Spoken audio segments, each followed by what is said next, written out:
Next SLO है mole ratio on combustion reaction. ठीक है, कंबस्टन रिएक्शंस वो होता है any substance burn in the presence of oxygen and produce carbon dioxide gas and water. ठीक है, जब भी आपको मोल रेशो के क्वेश्चंस आएंगे, ठीक है, उसमें आपको जो है वो इक्वेशन दी जाती है। ठीक है, सबसे पहला काम होता है कि अगर इक्वेशन नहीं दी कंबस्टन का, आपको पता है कि अगर ये बता रही है तो आगे प्रोड्यूस यही होना है, देन उसको बैलेंस कर लेना है। ठीक है, तो फर्स्ट स्टेप यही होता है कि इक्वेशन देख लें बैलेंस है या नहीं है। ठीक है, अगर इक्वेशन बैलेंस है तो वेल एंड गुड, अगर नहीं है तो उसको बैलेंस कर लें। ठीक है, उसके बाद है कि पहला है कि मोल टू मोल। इस मोल टू मोल का मतलब ये है कि इसमें जो है वो क्वेश्चन में जो चीज़ दी गई है वो भी मोल में होगी और आंसर भी मोल में पूछा जाएगा। ठीक है, मोल टू मोल का क्या मतलब है कि क्वेश्चन में जो चीज़ दी है वो भी मोल है और जो आंसर में पूछी है वो भी मोल है। अब देखो क्वेश्चन है, if there are 4 moles of oxygen then how many moles of carbon dioxide gas will produce. ठीक है, पहले देखें क्वेश्चन में किन दो चीज़ों का जिक्र किया जा रहा है। एक तो किया जा रहा है ऑक्सीजन का और एक किया जा रहा है कार्बन डाइऑक्साइड गैस का, तो इन दोनों को मैंने यहाँ पे लिख लिया। ठीक है, अब नेक्स्ट स्टेप है कि नेक्स्ट स्टेप ये है कि देखें ऑक्सीजन इक्वेशन में कितने टाइम है, 2 टाइम है, तो मैंने यहाँ पे लिख दी। कार्बन डाइऑक्साइड गैस इक्वेशन में कितने टाइम है, 1 टाइम है, तो मैंने यहाँ पे लिख दी।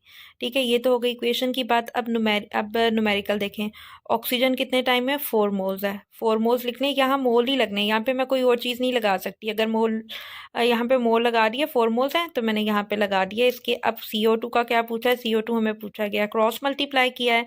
ठीक है, x हमारे पास यहाँ पे आ गया 2x, यहाँ पे हो गया 4 यहाँ पे, तो जब मैंने 4 को 2 से डिवाइड किया तो मेरा आंसर आ गया 2 मोल। तो ये मोल टू मोल कन्वर्जन हो गई। अब नेक्स्ट देख लेते हैं।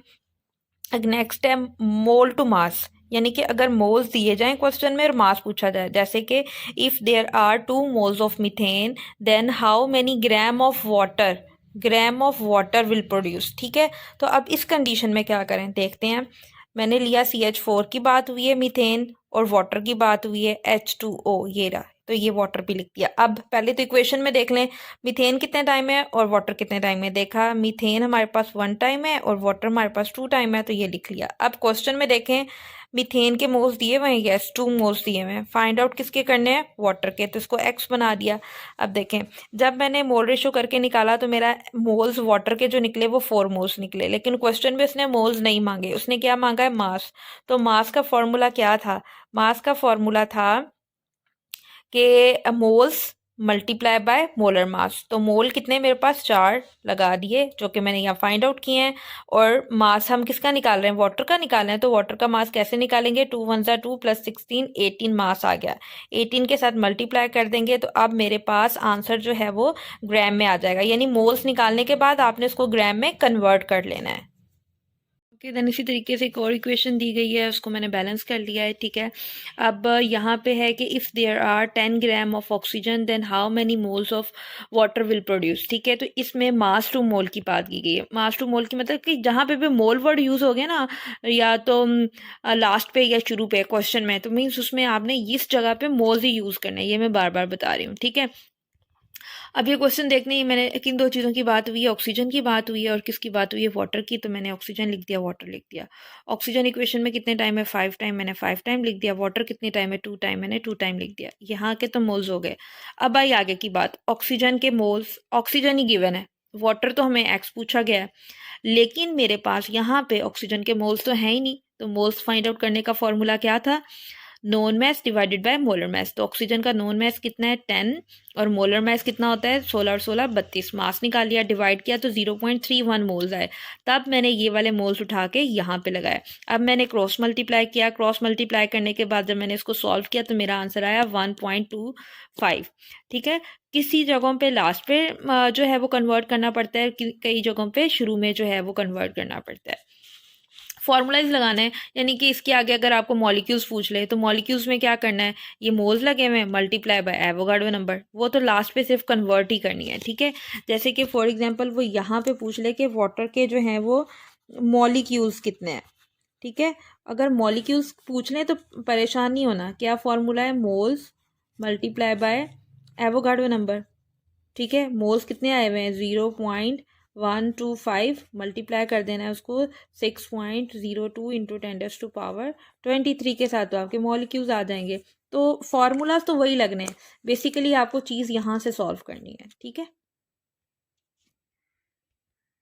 कि सो मास टू मास है अब कि हम मास टू मास जो है वो किस तरीके से फाइंड करेंगे, लेकिन उससे पहले मैं ज़रा इक्वेशन का बता दूं कि अगर वो कोई भी दे दें, जैसे मीथेन दे दे या C2H4 दे दे, या यहाँ पे कुछ भी इस तरह का वो बताएंगे, कोई फॉर्मूला देंगे और वो कंबस्टन कर रहा है, आपने इक्वेशन बनानी और बैलेंस करनी है, तो कैसे करेंगे? आपने अगर कोई कंबस्टन का वर्ड यूज़ कर दिया, आपने प्लस में CO2, oxygen, carbon dioxide gas और वाटर बना लेना है, हर में यही बनेगा अगर कंबस्टन है तो। ठीक है, पहली बात होगी। अब दूसरा मसला आता है बैलेंस करने का। आपने बैलेंसिंग में यहाँ पे ऑड नंबर नहीं लगाने, इवन नंबर लगाने, या 2 लगेगा या 4 लगेगा या फिर 6 लगेगा और आपकी इक्वेशन बैलेंस हो जाएगी। ठीक है, जैसे यहाँ पे CH4 है तो मेरे पास यहाँ पे 2 लगाने से इक्वेशन मेरी बैलेंस हो गई है। तो पहला स्टेप तो है इक्वेशन बैलेंस करना, इसके बिना आपका क्वेश्चन राइट नहीं होगा। ठीक है, अगर तो उसने मास बाय मास दिया है तो फिर आपने क्या करना है, जैसे ये देखें यहाँ पे 10 ग्राम ऑफ ऑक्सीजन दिया है और उसने ग्राम में ही आंसर पूछा है। जब ग्राम में दिया जाए, ग्राम में पूछा जाए, तो आप लोगों ने यहाँ पे मासेस लगाने हैं। ठीक है, अब किसकी बात की है उसने? ऑक्सीजन की, ऑक्सीजन लिख दिया। किसकी बात की है? CO2 की, CO2 लगा दिया। राइट, अब ऑक्सीजन का मास कितना है? ऑक्सीजन का मास है 16 एंड 16 32, लेकिन इक्वेशन में ये कितने टाइम है? 2 टाइम है, तो इस वजह से हमने इसको क्या लिखा है? 64। 32 जो इसका मॉलिक्यूलर मास आया है उसको हमने 2 से मल्टीप्लाई किया, तो 64। CO2 इक्वेशन में 1 टाइम ही है, तो हम डाइऑक्साइड गैस का मास निकालें तो 44 ही आता है, वो मैंने यहाँ पे लगा दिया। क्रॉस मल्टीप्लाई किया, 44 आया, ये CO2 के साथ 64 आ गया। कार्बन डाइऑक्साइड गैस का इसी तरीके से मेरे पास क्या आ गया? मैस फाइंड आउट हो गया। अच्छा, कुछ क्वेश्चन यहाँ पे ऐसे भी आए हुए पेपर में कि इक्वेशन नहीं दी हुई और कहा गया है कि 10 gram of carbon dioxide gas है, तो बताएं इसमें जो है वो कार्बन कितने ग्राम जो है वो प्रेजेंट है।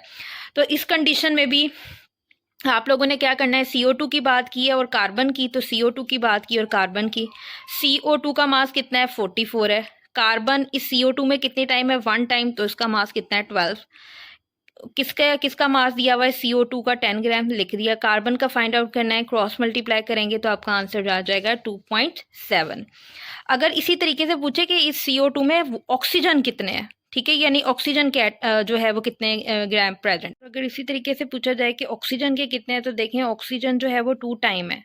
ठीक है, ऑक्सीजन जो है वो 2 टाइम है, 20 नहीं लिखा हुआ, ये 2 टाइम है ऑक्सीजन, तो इस वजह से हम यहाँ पे 16 नहीं लिखेंगे, बल्कि 16 को हम 2 टाइम करेंगे तो हमारा आंसर 32 आएगा, और कार्बन डाइऑक्साइड गैस तो 1 टाइम ही है तो 44 आया। इसी तरीके से फिर हम ऑक्सीजन का जो है वो निकाल लेंगे कि कितने % मौजूद है, यानी कि एक चीज़ में अगर ऑक्सीजन 2 टाइम है तो मैंने इसका 2 टाइम मास लिखना है, अगर कोई चीज़ 1 टाइम है तो उसका मैंने मास 1 टाइम लिखना है। तो इस तरीके से भी क्वेश्चन आए हुए हैं, तो इसको भी देख लें।